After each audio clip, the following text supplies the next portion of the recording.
출애굽기 12장 15절. 시작. 너희는 이래 동안 무교병을 먹을지니 그 첫날에 누룩을 일곱째 날까지 유교병을 먹은 자는 이스라엘에서 끊어지리라. 아멘. 보십시오. 7일이라고 7일. 이 무교절은 7일 동안에 지키는 7일 동안에 6월절 지나서 무교절 7일 동안에 지키는 그래 이게 6월절이 14일이거든요. 1월 14일 그럼 1월 15일부터 1월 21일까지 1월 21일까지 그러니까 7일 동안 그렇게 무교복을 지키는 거거든요. 7일 동안에 무교복을 지킨다는 이 의미가 무엇인가? 왜 7일 동안에 무교복을 지키라 그럴까? 7은 완전 수입니다. 7은 충만한 수입니다. 그 무교복은 하루 지키는 것이 아니라 이 무교복을 주님이 7일 동안 지키는 것 자체는 다름 아니라 너희들이 6월절에 구원을 받은 사람들은 이 무교절로부터 장막절까지 주님의 천년왕국에 들어갈 때까지 무교절이 된다. 우리가 예수 그리스도로 말미암아 구원받고 난 이후부터 그리고 주님의 품에 갈 때까지 우리는 이 무교절의 신앙생활을 해야 된다. 이런 이야기를 하고 있는 겁니다. 그게 바로 7일의 의미가 있는 거거든요. 무교절이라는 것 자체, 이 무교절 자체가 뭐냐면 누룩이 없는 뜻이거든요. 누룩은 죄를 상대하고 죄. 그러니까 이 죄 문제를 갖다가 처리하는 것을 무교절 이 7일 동안 자체가 뭐냐, 주님의 집에까지 갈 때까지 죄 문제를 끊임없이 우리는 싸워야 되고 죄 문제를 처리하라는 그런 의미가 바로 7일 동안 무교절을 지키는 그런 의미가 여기에 담겨 있는 것입니다. 그렇기 때문에 죄라는 이 문제는 보통 문제가 아니고 바로 구원을 받은 모든 사람들에게 이 문제는 철저하게 처리해야 할 그런 문제고, 그리고 이 문제는 끊임없이 싸워야 할 그런 문제라는 것을 우리에게 이야기해 주고 있는 겁니다. 보십시오. 순서가 있는 겁니다. 6월절 다음에 무교절이 있는 겁니다.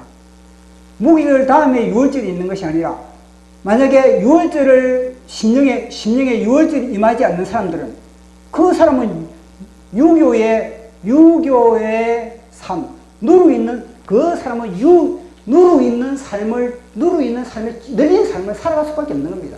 그 사람들은 이 무교절을 지킬 수 있는 그런 능력도 제로입니다.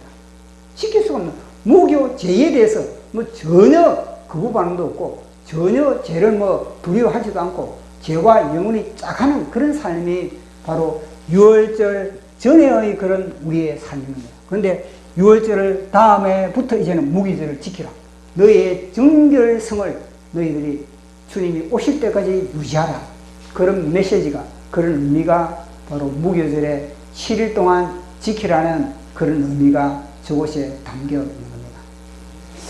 자, 그러면은 무교절, 누룩 없는 떡, 이거는 다름 아니라 예수님을 의미하는, 예수님을 상징하고 있는 겁니다.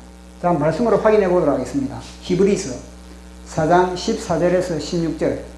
자, 파워포인트 있습니다. 앞에. 자, 같이 읽어보도록 하겠습니다. 시작. 그러므로 우리에게 큰 대제사장이 계시니 성천하시니 곧 그 하나님의 아들 예수라.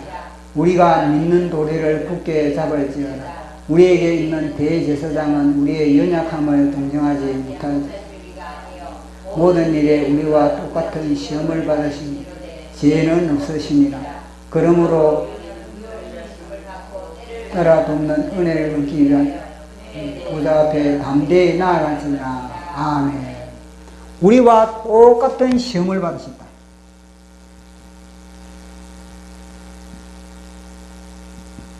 그러나 죄는 없다. 우리 주님. 그래서 이 예수님, 흠 없으신 예수님, 죄와 관계가 없으신 예수님. 그러나 우리와 동일하게 질병으로부터의 그런 모든 고통도 다 체득하시고, 우리가 받는 스트레스들, 우리가 받는 모든 아픔들, 결박들, 이 모든 것들을 다 주님은 철저하게 경험을 하셨다는 겁니다. 사실 이 말씀이 육신의 옷을 입는 그 순간 자체가 이미 숨막히는 거 아니겠습니까? 말씀이 육신의 옷을 입었다. 이 육신의 옷이, 이 육신이 무슨 육신입니까? 이제 죄에 찌들린 육신, 마귀의 공격에 끊임없이 노출된 육신, 죄성의 육신, 그 육신에 주님이 갇히셨다는 겁니다. 죄 없는 아담의 육신이 아닌 마귀의 집요한 공격을 받고 죄가 체질화되어버린 우리의 육신, 그 육신에 주님이 스스로 맞으셔가지고 갇히셨다는 거 아니겠습니까? 그래서 우리의 모든 연약함, 우리의 부족함, 우리의 고통, 모든 것을 주님께 우리는 아뢰 수 있는 그런 특권을, 유월절을 통해서 우리는 특권을 부여받은 그런 우리의 신분이라는 것을 이야기해 주고 있는 겁니다. 자, 우리 예수님이 바로 이 누룩 없는 떡, 무교병. 이 무교병, 이거는 에덴 동산에서부터 문제가 있습니다. 에덴 동산에서부터 끊임없이 사단은 누룩을 집어넣는 겁니다. 부패시키고 정결성을 잃어버리게 만드는. 그러니까 끊임없는 이 누룩의 문제. 한 번은 우리 예수님이 성경에 보면은 오병이어가 있고 칠병이어가 있습니다.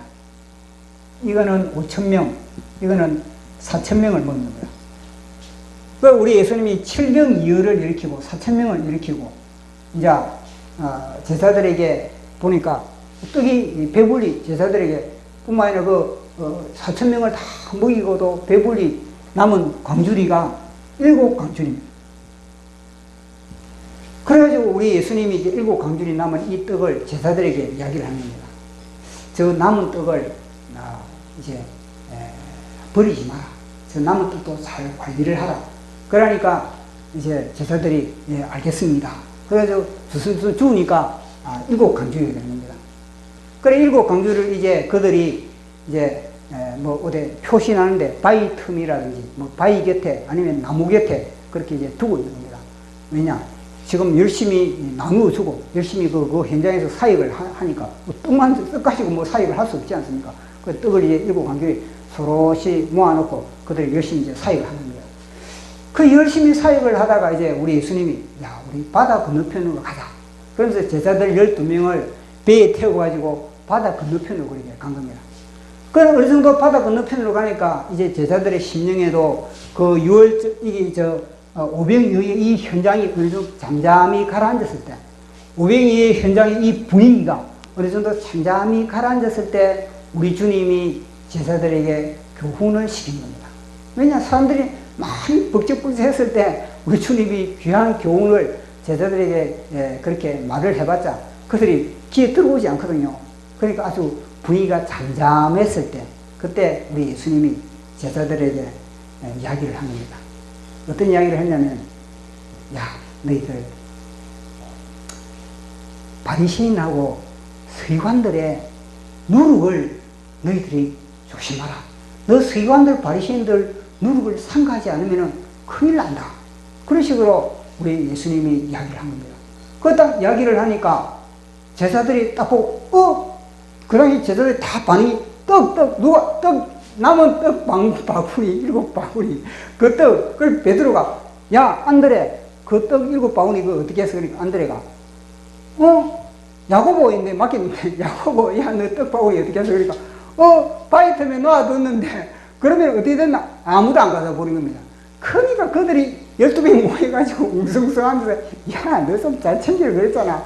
떡을 지금부터 그거 빼먹고 오면 되냐 지금. 주님이 지금 챙기잖아.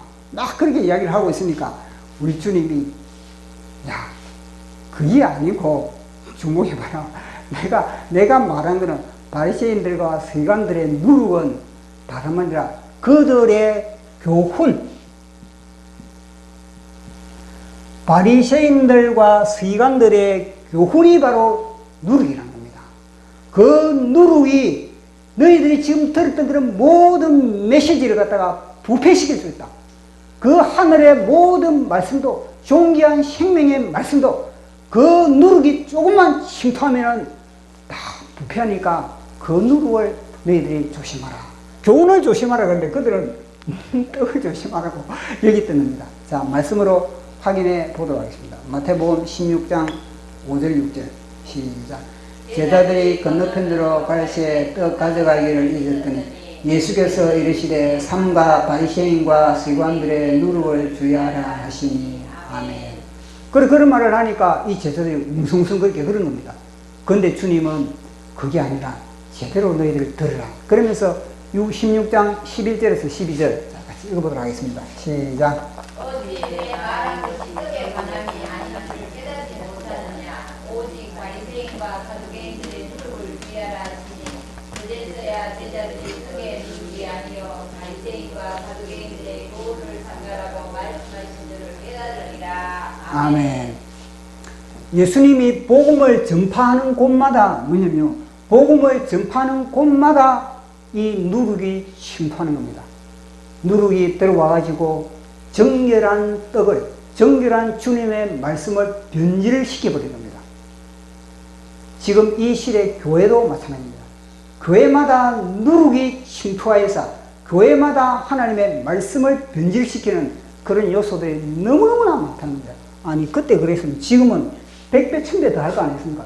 주님이 오실 날이 지금 임박한 이런 상황에서 마귀는 모든 교회 목회자들에게 메시지에 대한 누룩을 집어넣는 겁니다.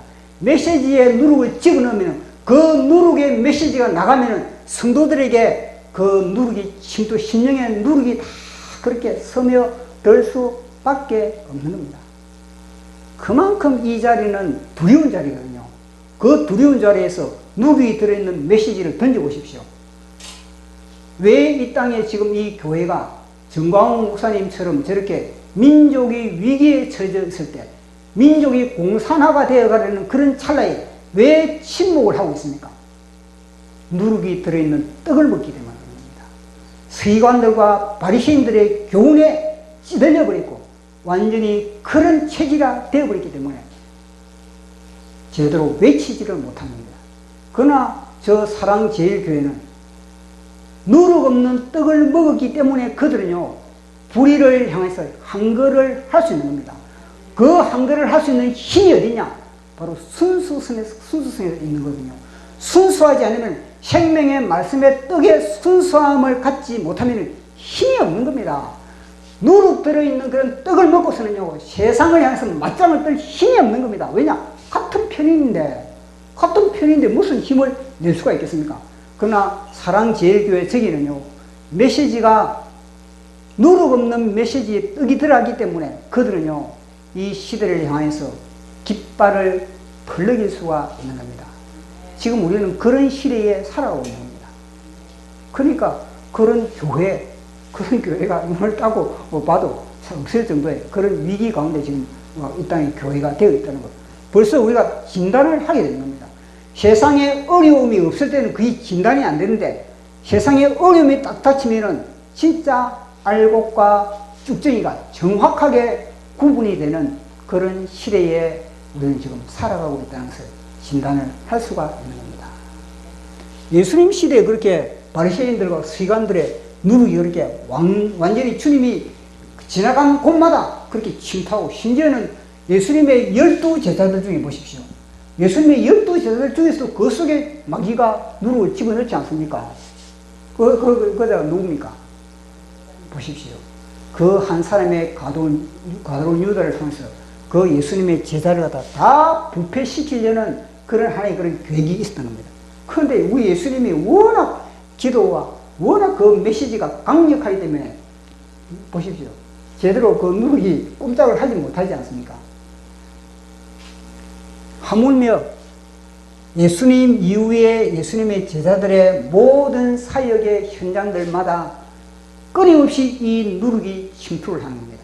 우리가 잘 알고 있는 사도 바울. 사도 바울이 첫 전도 여행을 통해서 갈라디아 지방에 교회를 개척을 했습니다. 자, 갈라디아 지방에 사도 바울이 개척한 교회를 한번 보도록 하겠습니다.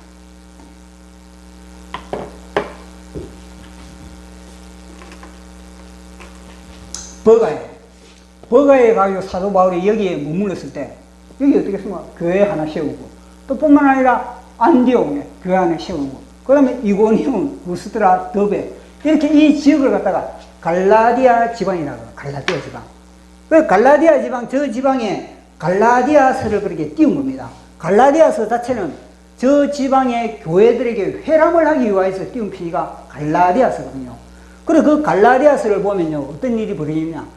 사도 바울이 복음을 전하면서, 야, 예수님과 똑같습니다. 너희들 누룩을 조심해야 된다.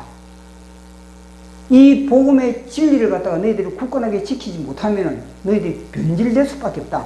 그러면서 신신당부하면서 이제 그 교회를 이제 떠난 겁니다. 떠나가 있다가 조금 보니까 소식이 들려오는 겁니다.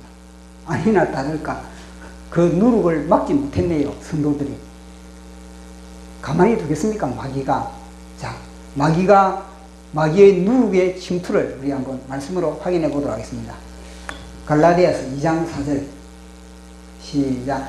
이는 가만히 들어온 거짓 형제들 때문이라. 그들이 가만히 들어온 것은 그리스도 예수 안에서 우리가 가진 자유를 엿보고 우리를 종으로 삼고자 함이로다. 아멘.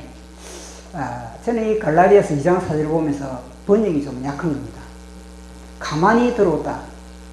이거보다는요, 그들은 침투를 한 겁니다. 가만히 들어왔다. 이 단어보다 그들이 은밀하게 침투하여, 이런 단어를 집어넣어야 되거든요. 은밀하게 침투하여서 스파이예요, 스파이지. 이 NIV를 보면요, 가만히 들어와가지고 그들이 자유를 엿봤다. 이것도 약한 단어입니다. 그들이 스파이 노를 했다. 이렇게 딱 가야 그것이 가슴이 팍 와닿거든요. 교회를 무너뜨리는 세력인데 그들은 스파이 노를 안 하겠습니까? 보십시오. 지금 이 땅에 목회자들도 주사파 목회자들이 얼마나 많습니까? 그들은 교회를 침투해가지고 스파이 노릇을 하고 있는 겁니다. 그러니까 단어를 좀 더 강하게 하고 그 단어를 강하게 했을 때 교회는 번쩍입니다. 아이고, 긴장을 해야 되겠구나. 사실 그렇게 번역을 해야 되는데 가만히 들어왔다. 뭐 엿보았다. 이거보다는요, 아주 교회를 무너뜨리기 위해서 약점이 어디 있는지 그 약점을 공격하기 위해서 스파이고요. 생명을 걸고 약점을 찾는 게 스파이입니다. 스파이예요. 마귀는 눈을 굴리면서 우리의 어디에 저 누룩을 집어넣으면은 어떤 분야, 약한 분야의 누룩을 집어넣으면은 저 영혼을 내가 먹잇감으로 삼을 수 있는가? 공동체, 가정에 어떤 누룩을 집어넣으면은 할 수 있을까? 눈을 굴리고 있는 겁니다. 그런 단어를 집어넣어야 되는 거거든요. 그런 사단의 침투로 인해서 갈라디아 지방의 교회들은 마귀들의 그런 전략에 넘어가 버린 겁니다. 그래서 그들은 우리가 갈라디아서를 잘 아는 거와 마찬가지로 하나님의 복음을 사도 바울의 메시지처럼 속히 떠났다. 그들은 다시 옛 사람으로 돌아갔다. 그렇게 이야기를 하고 있는 겁니다. 그들이 이 누룩이 들어오기 전에는 사도 바울과 이 갈라디아 교회들의 관계는 바울과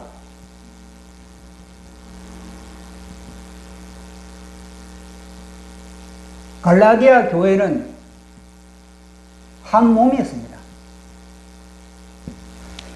갈라디아 교회 사도 바울이 복음을 전할 때 바울의 연약한 부분 얼마나 많습니까? 육신적으로 연약한 부분들, 메시지를 전하다가 갑자기 사도 바울이 어떤 사람은 안질이 있다 그러기도 하고, 어떤 사람은 간질이 있다 그러기도 하고, 그래 메시지를 전하다가 그것이 은밀한 가운데서 사도 바울이 그것이 발작이 되는 것이 아니라 메시지를 전하다가 사람들 앞에서 그런 일이 벌어지는 겁니다.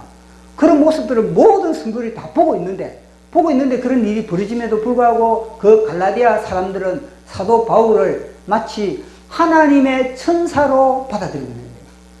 마치 예수 그리스도로 받아들이고 있는 겁니다.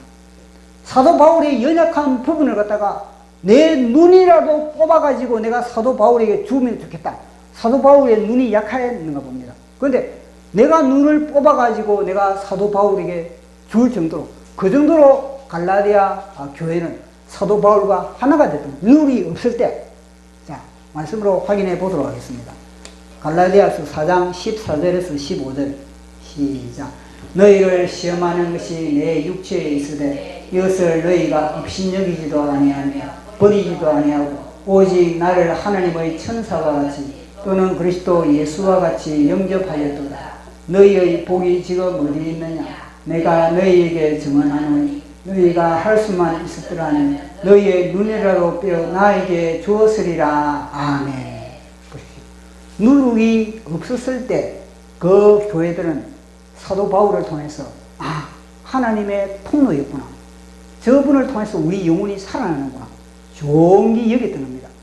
그것이 바로 무엇입니까? 한 몸이었던 겁니다. 그런데 이곳에 누룩이 딱 침투하니까, 누룩이 딱 들어오니까 이 관계가 완전히 단절되어 버린 겁니다. 그만큼 누룩이 무서운 존재라는 겁니다. 누룩이 딱 들어오니까 바울과 갈라디아 교회는 원수의 관계가 되어버립니다. 바울을 미워하게 되는 겁니다. 이 바리새인과 서기관들의 누룩처럼 거짓 교사들의 누룩이 들어가니까 그들이요, 바울을 갖다가 더 하찮게 여기고 바울을 갖다가 무시하고, 그러니까 바울을 무시하고 나중에는 결국은 뭐냐, 관계 자체가 원수의 관계가 되어버립니다. 그래서 사도 바울이 그 편지를 하는 겁니다. 자, 우리 4장 16절 시작. 그런즉 내가 너에게 참된 말을 함으로 원수가 되었느냐? 아멘. 누룩이 들어가면, 그 심령과 공동체에 누룩이 들어가면 단절의 역사가 일어나버립니다. 이게 바로 우리가 에덴 동산에서 살펴본 것과 마찬가지고, 에덴 동산의 그 모든 관계성, 하나님과의 관계, 사람과의 관계, 자연과의 관계, 모든 것 자체가 단절이 되버려요. 단절이. 누룩이 침투하면, 마찬가지로 이 갈라디아 교회에 누룩이 들어가니까 그들이 하나님과의 관계가 단절되어 버리고 대신 뭐냐면 마귀와의 관계가 한 몸이 되고, 마귀와의 관계가 그런 식으로 변질이 되어버리고 완전히 누룩이 그 전체로 온 떡덩어리를 다 부패시켜버리는 그런 역사가 갈라디아 교회 지방에 있었다는 겁니다. 그래서 사도 바울이 갈라디아서를 쓰면서 뭐라 그러니까, 다른 복음은 없다 이 사람들아, 다른 복음을 전하면 저주를 받아. 그러니까 이 거짓 교사들을 향해서 사도 바울은 저주를 내려버립니다. 예수 그리스도밖에 없다. 왜 다시 너희들이 이 사람으로 돌아가느냐? 누룩이 그렇게 맛있느냐? 본래 누룩이 그러거든요. 그 거짓 교사들이 누룩을 갖다가 갈라디아 교회에 누룩을 퍼뜨릴 때 그 누룩의 그 겉에 무엇을 바르겠으면 당이정을 바르고 그 누룩의 향기, 최고의 극성품의 향기를 바른 겁니다. 그래야 덥석 물지. 그 미끼를 갖다가 미끼를 물게 하려면 그렇게 해야 될 거 아니겠습니까? 그러니까 갈라디아 교인들이 그걸 덥석 물어버린 겁니다. 그래서 사도 바울이 그 덥석 물은 그들을 위해서 이미 너희들이 부패하는구나. 그래서 사도 바울이 다시 내가 해산한다.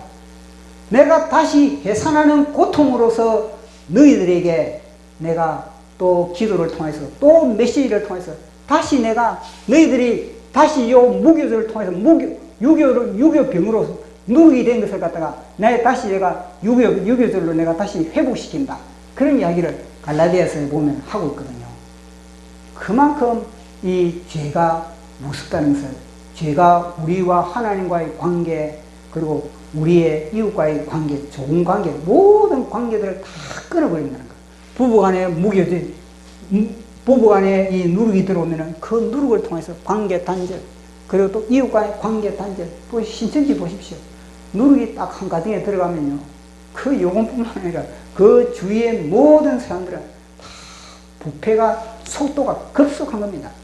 마치 누룩의 전쟁과 복음의 전쟁, 두 전쟁이 일으켜지는 그런 시대거든요. 누룩은 누룩대로 번져나가려고 그렇게 막 힘을 쓰는 거고, 복음은 복음대로 그렇게 전파하려고 힘을 쓰는 그런 두 세력이 우리 앞에 팽팽하게 전투를 벌이고 있는, 우리 심령이 사실은 전투 현장인 겁니다. 보는 게 보면 다 세상에 보는 게 누룩이고, 누룩. 보는 게 누룩이고, 듣는 게 누룩이고, 다 그래서 우리는 이 누룩과의 전쟁을 벌이지 않으면 안 된다는 거예요. 그걸 갖다가 무기절을 통해서 주님이 우리에게 강조를 하고 있는 겁니다. 자, 갈라디아서 5장 9절 시작. 적은 누룩이 5장 9절을 틉니까? 제가 읽어드리겠습니다. 그럼 적은 누룩이 온 흙덩이에 퍼지느니라. 사도 바울이 그렇게 이야기를 합니다. 적은 누룩이라도 그 뭐냐, 너희들 그 부패하는데 다 온 흙덩이들이 하나님과 관계가 없게 된다. 그렇게 이야기를 하고 있는 겁니다. 자, 그러면은 이 마귀는 늘 우리에게 달콤함으로 늘 이 선악과가 우리 에덴 동산에게 다가왔던 것 마찬가지로 먹음직하고 그런 것으로 늘 다가오거든요. 좁은 길은 사람들이 잘 안 가려고 하는 겁니다. 그런데 성경은 끊임없이 너희들을 좁은 길로 가야 된다. 그 좁은 길이 생명의 길이고 그 좁은 길이 너희를 살리는 길이다. 그런데 사람들은 넓은 길로 다 가려고 그러거든요. 보이는 길로 다 가는 겁니다. 좁은 길은 다 너무 답답한 것 같고 좁은 길은 사실 의미도 없는 것 같고 그러나 성경은 좁은 길을 가야 된다. 사도 바울이 야 그러면 갈라디아 저 교회를 갖다가 어떻게 하면은 누룩 없이 다시 회복시킬 수 있는가? 그것은 바로 자기 경험입니다. 자기도 누룩에 젖어 있는 그런 삶을 살다가 누룩 없는 그런 삶을 어떻게 벗어날 수 있는가? 어떻게 사도 바울이 무교절의 인생을 살아갈 수 있었는가? 그것은 다름 아니라 십자가로 십자가. 자, 사도 바울의 해답을 보도록 하겠습니다. 갈라디아 교회에 해답을 준 그 해답. 갈라디아서 2장 20절, 19절에서 20절 시작. 내가 율법으로 말미암아 율법에 대하여 죽었나니 이는 하나님에 대하여 살려 함이라. 내가 그리스도와 십자가에 못 박혔나니 그런즉 이제는 내가 사는 것이 아니요 오직 내 안에 그리스도께서 사시는 것이라. 이제 내가 육체 가운데 사는 것은 나를 사랑하사 나를 위하여 자기 자신을 버리신 하나님의 아들을 믿는 믿음 안에서 사는 것이라. 아멘. 율법에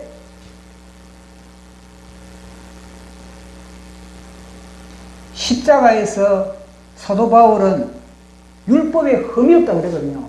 이 율법을 갖다가 율법의 고지를 점령하기 위해서 사도 바울이 얼마나 노력을 많이 했습니까? 평생을 아마 이 율법의 고지를 율법에 흠이 없을 정도로 이거는 지식으로 율법에 뭐 내가 부족함이 없다. 아니고 사도 바울은 율법 자체의 삶 자체가 완전히 체질화된 그런 사람입니다. 그런 율법에 흠이 없는 그 사람이 내가 쌓은 지금 모든 공적, 나의 모든 스펙, 나의 모든 그런 공력들, 그 모든 것이 다 율법의 사도 바울은 다 녹아져 있는 겁니다. 그런데 사도 바울은 내가 율법을 주겠다. 십자가에서 내가 율법을 처리했다. 그런 이야기를 하고 있는 겁니다. 왜냐? 이게 바로 누룩이에요, 누룩. 사도 바울은 이게 누룩이라는 걸 깨닫게 됐다는 겁니다. 그래서 십자가가 아니면은 이 누룩을 처리할 방법이 있다는 것. 율법과 그리고 나의 죄와 그리고 이 배후에 있는 그런 마귀 3종 세트를 갖다 요 십자가에 처리를 해버려야만이 비로소 무교절의 삶을 살아갈 수 있다는 것을 이야기해 주고 있습니다. 그런데 사람들은 그러면 십자가 주님의 은혜, 십자가를 통해서 주님의 은혜만 다 누리거든요. 십자가를 통해서 주님이 우리를 구원시킨 것, 십자가를 통해서 우리에게 주님 축복하신 것, 요 은혜만 다 누린다. 사람들이 왜 거의 편하거든요. 십자가 은혜 누리고 주님의 십자가만 그렇게 십자가를 통해서 은혜만 누리고 축복만 누리는데 자기 십자가는 안 진다는 거예요. 사람들이 자기 십자가. 주님은 분명히 뭐냐면 각자 자기 십자가를 짊어지고 나를 따르라 그랬거든요. 자기 십자가를 지고 이 6월절에서부터 장막절 이래까지 자기 십자가를 지고 따르라 그러는데 사람들은 다 6월절에 예수님의 6월절만 쳐다보고 내 십자가는 짊어지지 않는 것이 속임수입니다. 그것도 하나의 속임수, 그것도 하나의 그런 누룩이 들어와가지고 그런 현상이 벌어져 버린 겁니다. 자, 말씀으로 우리 확인해 보도록 하겠습니다. 십자가를 어떻게 짊어져야 되는지 마태복음 10장 38절 39절 시작. 또 자기 십자가를 지고 나를 따르지 않는 자도 내게 합당하지 아니하니라. 자기 십자가를 얻는 자는 잃을 것이요 나를 위하여 자기 목숨을 잃는 자는 얻으리라. 아멘. 보십시오. 자기 십자가. 자기 십자가를 통해서 주님은 비로소 뭐냐? 합당한 자. 예수님과 합당한 자가 됩니다. 그러나 자기 십자가를 짊어지지 않으면 예수님과 부당한 관계, 올바른 관계를 형성할 수가 없다는 겁니다. 그리고 십자가를 통해서 비로소 우리는 무교절의 삶, 죄를 처리할 수 있는 그런, 죄와 싸워서 이길 수 있는 그런 삶. 그래서 우리가 십자가를 통해서 내 속에서 다시 성령님을 통해서 예수 그리스도 그런 생명이 우리의 삶의 현장에서 일어난다는 것. 바로 이 십자가를 통해서 우리의 자아가 처리되는 그 현장이, 나의 십자가 짊어지지 않으면 주님의 십자가만 쳐다봐서는 우리의 자아를 처리할 수가 없습니다. 끊임없이 나의 십자가를 짊어지고 끝까지 주님을 따랐을 때 비로소 갈라디아 지방의 교회가 회복되는 것처럼 우리의 심령도 회복되고 우리도 무교절을 통해서 끊임없이 주님을 닮아가는 그런 성화의 삶을 살아간다는 것을 우리에게 이야기해 주고 있는 겁니다. 그래서 십자가가 너무너무나 중요하다는 것. 해답이 될 수 있지 않습니까? 십자가를 내가 지고 주를 따라가도다. 이제부터 예수로만 나의 보배 삼겠네. 세상에서 부귀 영화 모두 잃어버려도 주의 평안 내가 받고 영생 복을 얻겠네. 자, 마지막 우리 보도록 하겠습니다. 무교절 첫 번째 시작. 누룩은 극상품 향으로 포장한다. 두 번째는 평생 누룩과의 전쟁이다. 통해서 누룩을 제거하자. 아멘. 자, 우리 찬양하고 주님께 기도하는 시간 갖도록 하겠습니다.